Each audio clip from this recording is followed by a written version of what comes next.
Aujourd'hui, c'est le 16e dimanche de la guérison de l'aveugle-né. On l'appelle aussi dimanche du baptême, parce qu'on a l'habitude en Égypte que tous les baptisés se fait ce jour-là, le 16e dimanche de carême. Et parce qu'il y a une grande relation entre le baptême et cette guérison, et lui, qu'il était aveugle dans les ténèbres, le Christ lui a donné la lumière. La même chose se passe avec nous le jour du baptême. On devient de l'état ténèbres à l'état de la lumière. On a parlé beaucoup de l'aveugle-né. Aujourd'hui, on va parler vite des gens autour de l'aveugle-né. On va commencer par les disciples. Les disciples, ils ont vu cet aveugle-né et ne se soucient pas de son état. Mais ils demandent au Christ, est-ce que c'est à cause de ses péchés ou à cause des péchés de ses parents? À la place, ils savaient que le Christ guérisse les malades. À la place de demander au Christ de guérir ce pauvre homme qui toute sa vie dans la rue, aveugle, il n'a jamais vu, il n'avait pas des yeux. Ils discutent, est-ce que c'est à cause de ses péchés ou à cause des péchés de ses parents? On était occupés de poser des questions et des philosophies. C'est une partie, les disciples. Après, les voisins. Les voisins, ils sont mis à côté la guérison de l'aveugle-né et cette guérison-là, la guérison de l'aveugle-né, est devenue le chemin de controversée pour eux. Quand il attend que Jésus a guéri cet homme, l'aveugle-né, ils n'ont pas glorifié Jésus. Mais au contraire, il amène l'aveugle-né chez les pharisiens. Et pourquoi ils ont amené cet aveugle-né chez les pharisiens? Peut-être pour l'impliquer avec les pharisiens qui s'efforcent et disent, si l'un connaît le Christ, il sort des synagogues. Ou peut-être pour s'approcher aux pharisiens, en leur donnant les preuves que le Christ toujours travaille, il fait toujours des miracles. Ou peut-être pour qu'eux-mêmes soient innocentés parce qu'ils avaient peur. Qu'on dit, ils ont vu que le Christ a fait un miracle le samedi, ils n'ont rien dit. C'était leur position, et n'est-ce pas, leur position est similaire quelquefois à nous, à notre position. Ceux qui veulent, ceux qui vivent en marge de la vie, veulent le temps à discuter. C'est lui, c'est pas lui, c'est ses péchés, c'est le péché des parents. Combien de fois nous, on s'occupe des affaires des autres, sans aller à l'essentiel. À la place, son vie, un miracle n'était jamais fait avant, sur l'histoire. Jamais un aveugle-né était guéri. Et à la place de parler de ça, à la place de parler du Christ, à la place de parler des miracles, ils discutent.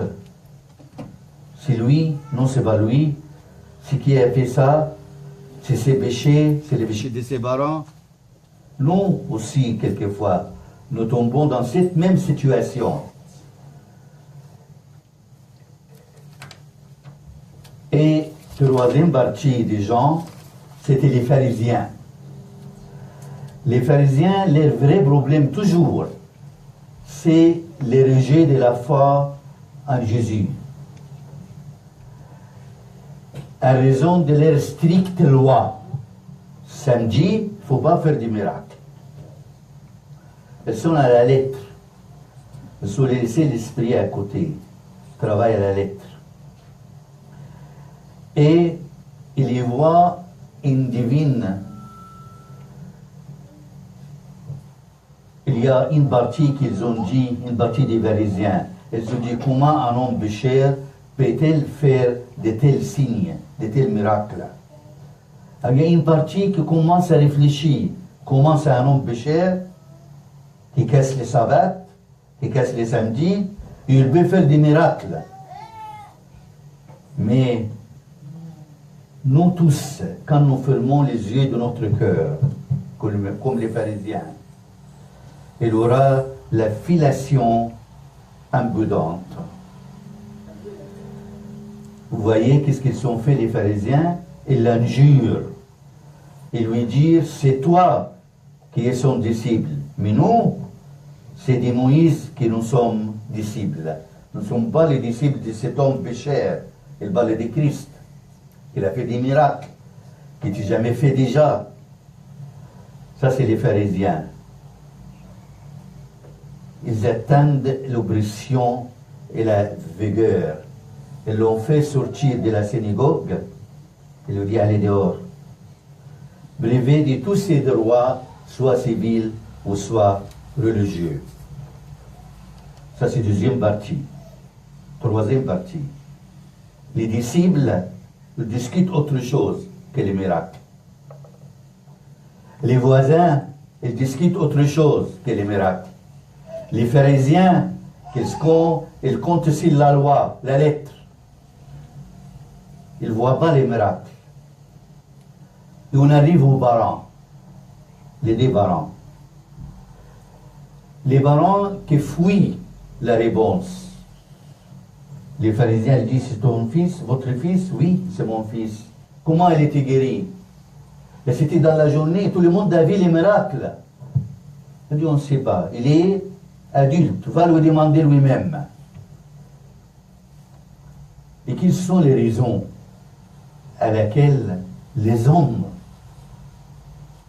ne peuvent pas prononcer leur foi ou ne croient pas que le Christ est le Fils de Dieu, le Dieu incarné. Les raisons, ils avaient peur, ces parents. Ils avaient peur des hommes pour plaire ou vénérer les hommes eux-mêmes. Ils avaient peur pour plaire aux hommes en disant, nous savons que c'est notre fils, qu'il était né aveugle, mais comment il y voit maintenant, nous ne savons pas. Ou bien qu'il lui a ouvert les yeux, nous ne le savons pas. Ils savaient parce que l'Évangile il dit, ils ont dit ça parce qu'ils avaient peur. Ils savaient que c'est le Christ. Un miracle comme ça va se battre comme ça. Hein? Ils savaient que c'est le Christ qui a fait ces miracles-là. Mais ils ont menti. Ils avaient peur. Et c'est lui qui ment. Se trompe lui-même. Et c'est lui qui se trompe est un traître qui conduit son âme à la perdition. Ils avaient peur, ils ont menti, c'est des traîtres du Christ. Ils sont dans les perditions. Ils ont renié l'œuvre de Dieu. Ils ont vu qu'il y a un miracle. À qui? À leur fils. C'est la mère qui a couché cet enfant. C'est la famille, les parents qui savaient que leurs enfants étaient aveuglés. Mais ils ont renié l'œuvre, les miracles de Christ. Et comme il dit Saint Jean, ils aimaient les gloires des hommes plus que les gloires de Dieu. Ils sont préférés d'être parmi les aveugles eux-mêmes. C'est eux maintenant qui sont aveugles. Les fils et la vie et la lumière. Mais eux, les parents, ils sont devenus aveugles parce qu'ils sont reniés l'œuvre du Seigneur, l'œuvre de Dieu, les miracles. Et pour ça, le Seigneur aujourd'hui nous demande, pourquoi mets-tu un bandeau sur tes yeux? Et demandes-tu des êtres humains de conduire ta vie à la perdition. Pourquoi mets-tu un bandon sur les yeux? Et tu demandes à qui? Tu demandes au être humain de conduire ta vie à la perdition. Et c'est très important de dire que j'étais aveugle et moi, à présent, j'y vois. Mais eux, les parents, ils étaient aveugles. Et leur enfant, c'est lui qu'il voit maintenant devant lui. La peur, ils avaient la peur, les parents, des offenses et des insultes. Parce que vous savez, les pharisiens insultent tout le monde.